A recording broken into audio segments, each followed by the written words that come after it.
എല്ലാ കൂട്ടുകാർക്കും അച്ചസ് ഫ്ലേവറിലേക്ക് സ്വാഗതം. അപ്പോൾ ഇന്നൊരു സദ്യ സ്പെഷ്യലായിട്ടുള്ള ഒരു വളരെ പെട്ടെന്ന് ഉണ്ടാക്കിയെടുക്കാൻ പറ്റിയ ഒരു അവിയലിൻ്റെ റെസിപ്പിയാണ്. അപ്പോൾ അതിനായിട്ട് നമ്മുടെ വീട്ടിലുള്ള പച്ചക്കറികളൊക്കെ നിങ്ങളുടെ കയ്യിലുള്ള പച്ചക്കറികൾ നിങ്ങൾക്ക് എടുക്കാവുന്നതാണ്. ഞാനിവിടെ ക്യാരറ്റ്, വെള്ളരിക്ക, മുരിങ്ങക്കോല്, ഉള്ളി, ബീൻസ്, പൊട്ടറ്റോ, പിന്നെ കുറച്ച് ചേന, വഴുതനങ്ങ, പച്ചക്കായ ഇത്ര എടുത്തിട്ടുണ്ട്. അപ്പോൾ ഇതെല്ലാം കൂടെ നമുക്കൊന്ന് ആദ്യം തന്നെ ഒന്ന് വേവിക്കാൻ വേണ്ടിയിട്ട് വയ്ക്കാം.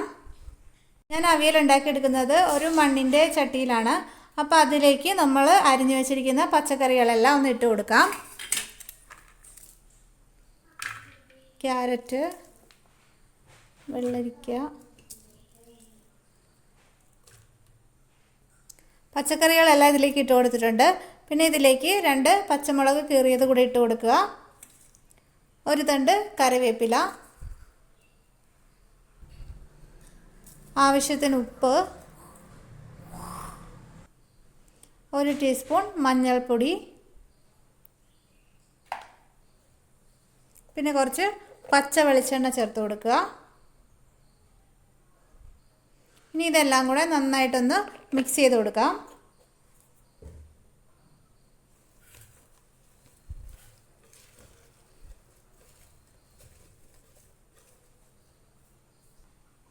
ഇനി ഇതിലേക്ക് ഒരു 1/2 കപ്പ് വെള്ളം കൂടെ ചേർത്തിട്ട് നമുക്കിതൊന്ന് വേവിക്കാനായിട്ട് അടുപ്പിൽ വയ്ക്കാം. അപ്പോൾ ഇത് വേവിക്കാനായിട്ട് ഞാൻ അടുപ്പിൽ വെച്ചിട്ടുണ്ട്. അപ്പോൾ ഒരു മീഡിയം തീയിലിട്ട് നമുക്കിതൊന്ന് നന്നായി കുക്ക് ചെയ്തെടുക്കാം. ഇനി നമുക്ക് ഇതിലേക്കായിട്ട് ഒരു അരപ്പ് തയ്യാറാക്കി എടുക്കാനുണ്ട്. അപ്പോൾ അതെങ്ങനെയാണെന്ന് നമുക്കൊന്ന് നോക്കാം. അവിയലിലേക്ക് ആവശ്യമായിട്ടുള്ള അരപ്പ് തയ്യാറാക്കി എടുക്കാനായിട്ട് ഞാനിവിടെ ഒരു 1/2 മുറി തേങ്ങ ചിരവി എടുത്തിട്ടുണ്ട്. അതൊരു മിക്സിയുടെ ജാറിൽ ഇട്ടിട്ടുണ്ട്. ഇനി ഇതിലേക്ക് 2 പച്ചമുളക്,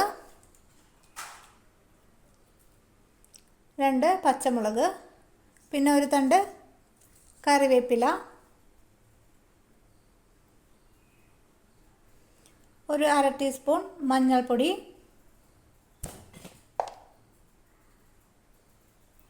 അര ടീസ്പൂൺ ചെറിയ ജീരകം, ഇത്രയും ചേർത്തിട്ട് നമുക്ക് നന്നായിട്ടൊന്ന് ക്രഷ് ചെയ്തെടുക്കാം. അരപ്പ് ഞാൻ ഇതേപോലെ നന്നായിട്ട് ക്രഷ് ചെയ്തെടുത്തിട്ടുണ്ട്. ഇനി നമുക്ക് നമ്മുടെ പച്ചക്കറികളൊക്കെ വെന്തോന്നൊന്ന് നോക്കാം.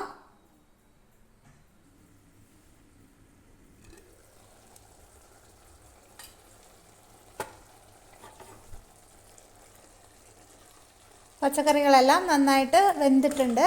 ഇനി നമുക്ക് ഇതിലേക്ക് പുളിക്ക് ആവശ്യമായിട്ടുള്ള മാങ്ങ ചേർത്ത് കൊടുക്കാം. ഞാൻ സാധാരണ മാങ്ങയിലാണ് അവിയൽ ചെയ്യുന്നത്. അപ്പോൾ ഇപ്പം നോക്കുമ്പോഴേക്കും ഇതെല്ലാം പഴുത്തിട്ടുണ്ട്. അതുകൊണ്ട് തന്നെ ഞാനിവിടെ തൈരാണ് ചേർക്കുന്നത്. അപ്പോൾ നിങ്ങൾ മാങ്ങയാണ് ചേർക്കുന്നതെങ്കിൽ ഈ സമയം മാങ്ങ ചേർക്കാം. ഞാൻ തൈര് ചേർക്കുന്നത് കൊണ്ട് തൈര് ഏറ്റവും ലാസ്റ്റ് മാത്രമേ ചേർക്കുള്ളൂ.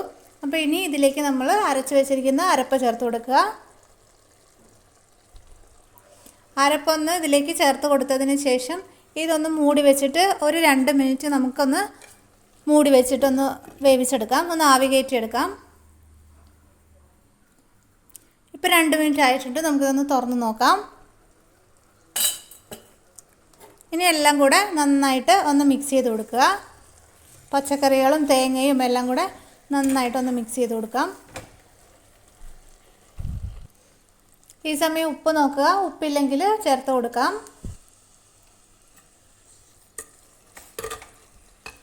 പിന്നെ ഇനി അവസാനം ഇതിലേക്ക് നമ്മൾ എടുത്തു വച്ചിരിക്കുന്ന തൈര് കൂടെ ചേർത്ത് കൊടുക്കാം. ഞാനിവിടെ ഒരു കപ്പ് തൈര് ചേർക്കുന്നുണ്ട്.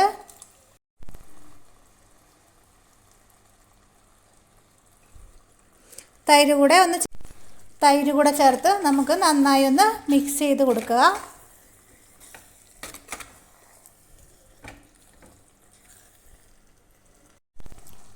ഇനി നമുക്കിതിലേക്ക് അവസാനമായിട്ട് കുറച്ച് കറിവേപ്പിലയും പച്ച വെളിച്ചെണ്ണയും കൂടെ ചേർത്ത് കൊടുത്തിട്ട് തീ ഓഫ് ചെയ്യാവുന്നതാണ്. തീ ഓഫ് ചെയ്ത് കൊടുക്കാം.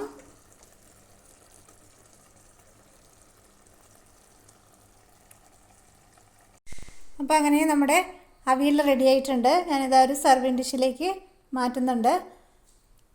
അപ്പോൾ എല്ലാവരും ഒന്ന് ട്രൈ ചെയ്ത് നോക്കുക.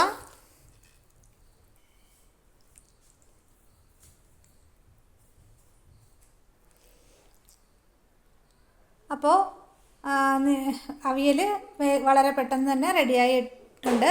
അപ്പോൾ എല്ലാവരും ഒന്ന് ട്രൈ ചെയ്ത് നോക്കുക.